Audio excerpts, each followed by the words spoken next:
Well, it's another beautiful sunny day here in Florida. Actually no rain at all, a little bit of overcast. So we got some clouds that block out the sun every now and then. So I'm gonna go ahead and start mowing grass. That way I can try and get it all done before it gets dark, which I got a few hours. My yard, I'm gonna try and get this part. And then I've got along the driveway over there. So I'm gonna try and get that done and then hopefully have enough time to swap out the beaver blade off the push mower and put the string attachment on and do some weed eating before it gets dark and or I have to go cook dinner. So just give you a panoramic of the yard. That burn barrel was here when we moved in. I've got to get rid of it. That burn barrel there is actually mine. You can't see it, but that's the edge of the awning that was on the front of the house that wasn't put up correctly and fell off. I'm gonna go big thing, I gotta worry about that. Anyway, so I moved the smoker and the grill next to the house. So we're gonna mow here. There's my other smoker. But I've already done the once around of the entire property. I'll have to have the wife move the van. It's parked over there by the porch. And then also there's an old washer that's sitting up over by the porch. I'm gonna pull the tub out of it and make my wife a fire pit. That's just an idea that her sister gave her. That's something I guess they do. I'm gonna mow some grass. I'll try and see if I can set the camera up to take you on a few passes before I have to turn it off. But it's a 0-turn mower, so you have to have both hands to steer. So anyways, we'll see what we can do. Shut up and sit down.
If any of that is salvageable, I'll be happy. That was kind of rough trying to drive with this in my hand and steer this thing, especially when I hit a couple hills and then this would jerk. A couple times I turned the stupid blade mechanism off, so hopefully some of that's salvageable. I'm gonna go ahead and finish mowing grass now. By the way, a little recommendation for mowing grass in Florida. Gotta have the radio. So luckily I'm mowing close enough to the house. I've got the internet and I can get Pandora going and crank it up. Kind of drowns out the sound of the mower. And one of these right here, don't know what it is. It's called a Buff, B-U-F-F. They're made out of a like a microfiber material, and when you buy them it actually comes with a card that shows you all the different like hats and stuff ways that you can wear it and stuff. But they're super absorbent. It keeps a lot of the sweat out of my eyes, keeps it off my glasses, and literally unless you touch it, you know, you're not getting wet. So unless I'm like seriously profusely sweating, these things are here to do the job. And even often when I'm really sweating, they work even better. So then take it off, let it air dry for about 15 minutes and it's good to go. I actually have two. One's mine, one's my wife's, and she doesn't use hers that often, so I kind of claimed hers.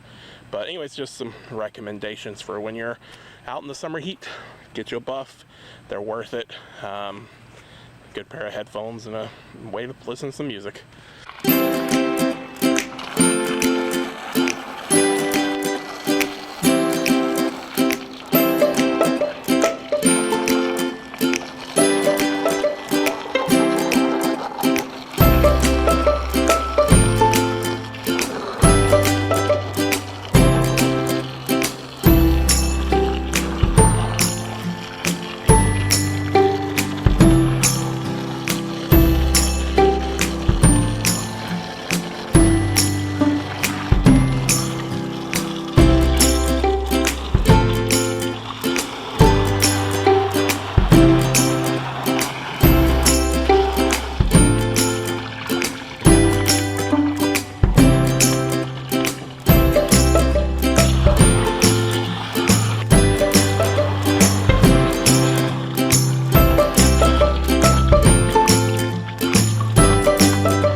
finished mowing grass. I did this lawn here, behind this old house here. I did our lawn between the pine trees here. This stuff here is so thick, I'll have to do it and behind our house with our tractor, because the riding mower, it's got a lot of power, but you'll wear it out a lot easier with how thick the hay is. Anyway, so just some interesting food for thought that I was having as I was mowing. You know, a lot of my life lessons I learned from my grandfather, who unfortunately passed away some years ago. I believe it's been about 5 now. But he always had words of wisdom. He always had this intelligence about him. You know, he could sit down and sketch up something and then turn around and build it to the T, within 10 cents of, you know, what he thought it was going to cost and things like that. And one of the things that he always shared was, if you take care of your stuff, it'll last longer. So a little montage before this is, you know, that was his riding lawnmower, or, well, it's my grandmother's. But that was one of the things he always, when he was done mowing grass, he would always wash the lawnmower down, clean all the grass out from the pulleys and stuff like that. And I don't think a lot of people do that. And a lot of people, I don't think, realize that the grass, you know, will cause those pulleys to jam up and can actually cause fires, because the pulleys get so hot they'll set the dead grass on fire. But I don't know, it was just reminiscing on the things, you know, of the past, and the things that he taught me specifically, you know, like taking care of your stuff, putting things back the way it was. Because if you take care of it, then the next time you go to use it, it'll be ready to go.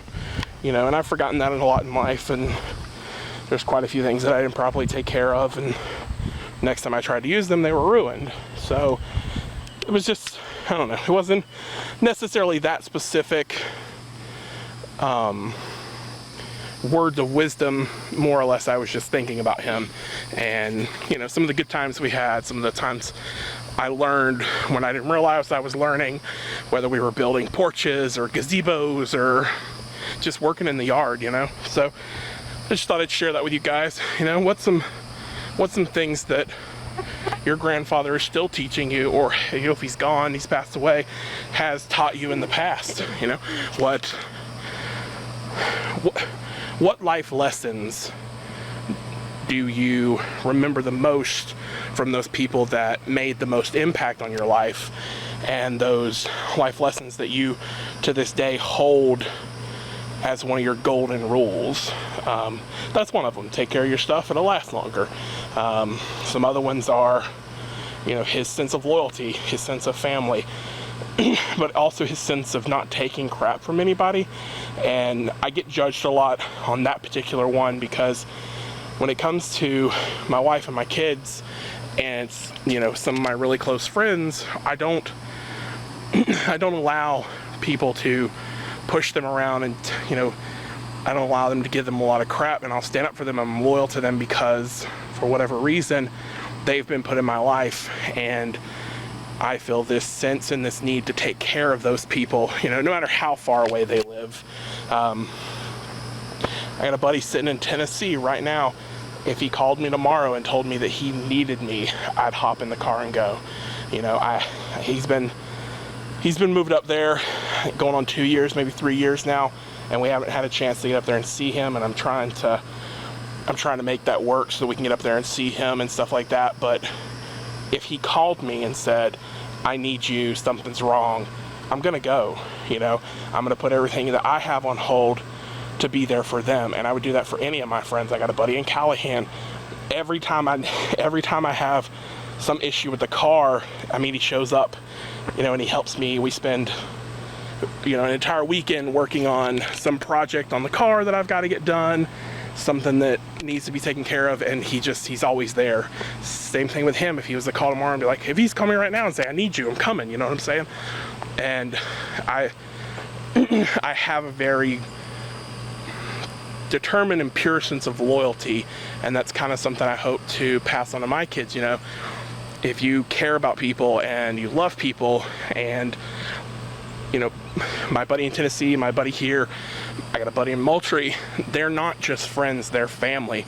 You know, they're the family that I was allowed to choose. And because they're good people, I care about them, and I'm going to do whatever I can to help them. And that's something my grandfather bestowed on me, was taking care of the people you love.